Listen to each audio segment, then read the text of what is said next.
Hi friends, எல்லோரும் எப்படி இருக்கீங்க? நல்லா இருக்கீங்களா? இன்றைக்கி நம்ம சென்னை ஹாட் சமையலில் நம்ம செய்ய போகிற ரெசிபி ரம்ஜான் ஸ்பெஷல் வட்டலாப்பம். 6 முட்டை எடுத்திருக்கேன். தேங்காய் வந்து பின்னாடி பக்கம் ஓடெல்லாம் எடுத்துட்டு ஒரு 3 பத்தை அளவுக்கு கட் பண்ணி மிக்ஸி ஜாரில் சேர்த்துருக்கேன்.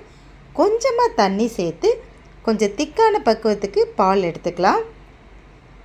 ரொம்ப சுவையான வட்டலாப்பம் செய்ய தேங்காய் பால் கண்டிப்பாக சேர்க்கணும், அப்போ தான் நல்லாயிருக்கும்.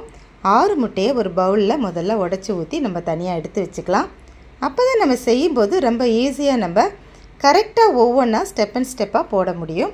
இப்போ இதை தனியாக வந்து உடச்சி எடுத்து வச்சுக்கோங்க.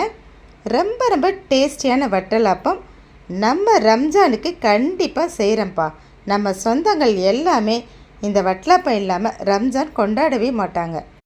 நம்ம இஸ்லாமிய சகோதரிகள் ரம்ஜானுக்கு முன்னாடியே என்னென்ன செய்யணும்னு யோசனை பண்ணி வைப்பாங்க. அதில் முதலாவதாக யோசிக்கிறது வட்டலாப்பம் தான். 3 கரண்டி அளவுக்கு சர்க்கரை போட்டிருக்கேன். உங்களுக்கு எவ்வளோ இனிப்பு தேவையோ அதுக்கேற்றது போல் நீங்கள் வந்து சேர்த்துக்கலாம். 6 முட்டைக்கு இது போல் பெரிய ஸ்பூனில் 3 ஸ்பூன் சர்க்கரை, கொஞ்சம் ஏலக்காய் பொடி சேர்த்துக்குங்க. அந்த சர்க்கரையை மிக்ஸி ஜாரில் அடித்து எடுத்து வச்சுக்கோங்க. இப்போ முட்டையை நம்ம கையிலேயே நல்லா பீட் பண்ணிவிட்டு இந்த சர்க்கரையை இதில் வந்து கொட்டிட்டோம்.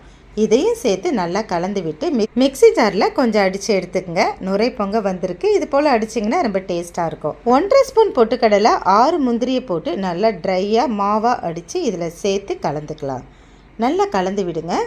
அதுக்கப்புறம் எதில் நம்ம செய்ய போகிறோமோ அந்த பாத்திரத்தில் கொஞ்சம் நெய் தடவி வச்சுக்கலாம்.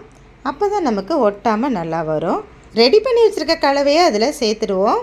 எல்லாத்தையும் மொத்தமாக சேர்த்துட்டு நம்ம ஆவியில் இதை வேக வைக்க போகிறோம். வீட்டில் எது போல் ஸ்டாண்ட் இருக்கோ உங்கள் ஐடியாவுக்கு ஏற்றது போல் நீங்கள் எடுத்துக்கங்க. நான் ஒரு கடாய் வச்சுட்டு மேலே ஒரு ஸ்டாண்ட் போட்டுட்டேன். அதுக்கப்புறம் அது மேலே இதை வச்சுட்டு இதுக்கு ஏற்றது போல் ஒரு மூடி போட்டு மூடிடுங்க. அப்போ தான் நமக்கு வந்து இந்த தண்ணியெலாம் அதில் ஏறாமல் இருக்கும். 15 நிமிஷம் இதை கரெக்டாக வேக வச்சிங்கன்னா சூப்பராக வெந்துடும். இப்போ நான் நிறுத்திட்டேன், எடுத்து பார்க்குறேன் பாருங்கள். ரொம்ப ரொம்ப டேஸ்டான ஹெல்த்தியான வட்டலாப்பம் நமக்கு வந்து ரெடி ஆயிடுச்சு. வெந்துடுச்சாலும் நம்ம இட்லியை எப்படி பார்ப்போமோ அதே போல் பாருங்கள், ஒட்டாமல் வரும். இப்போ ஒட்டலை, அழகாக வெந்துருச்சு. உடனே எடுத்து இதை வந்து தட்டக்கூடாது. எடுத்து கொஞ்ச நேரம் வச்சுட்டு நல்லா ஆறுனதுக்கு அப்புறம் தான் இதை நம்ம வந்து வேறு ஒரு பிளேட்டுக்கு வந்து மாற்றணும். ஓரெல்லாம் அதுவே பிரிஞ்சு வந்துருச்சு. இருந்தாலும் நம்ம கொஞ்சம் சேஃப்டிக்காக எடுத்து விட்டுடலாம்.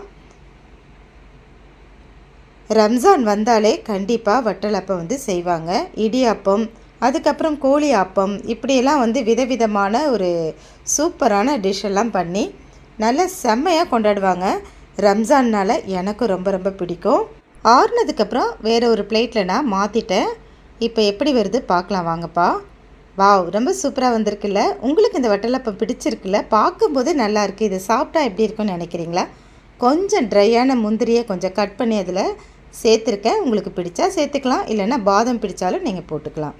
இப்போ வெட்டியாச்சு. கட் பண்ணதுக்கப்புறம் பாருங்கள் எவ்வளவு அழகாக வந்திருக்குன்னு. ரொம்ப பஞ்சு போல் மெத்துன்னு சுவையான வட்டலாப்பம் ரெடி. ரம்ஜான் ஸ்பெஷல் வட்டலாப்பம் உங்களுக்காகவே செஞ்சுருக்கேன். நம்ம சேனலை சப்ஸ்கிரைப் பண்ணிக்கங்க. தேங்க்ஸ் ஃபார் வாட்சிங் ஃப்ரெண்ட்ஸ். நன்றி.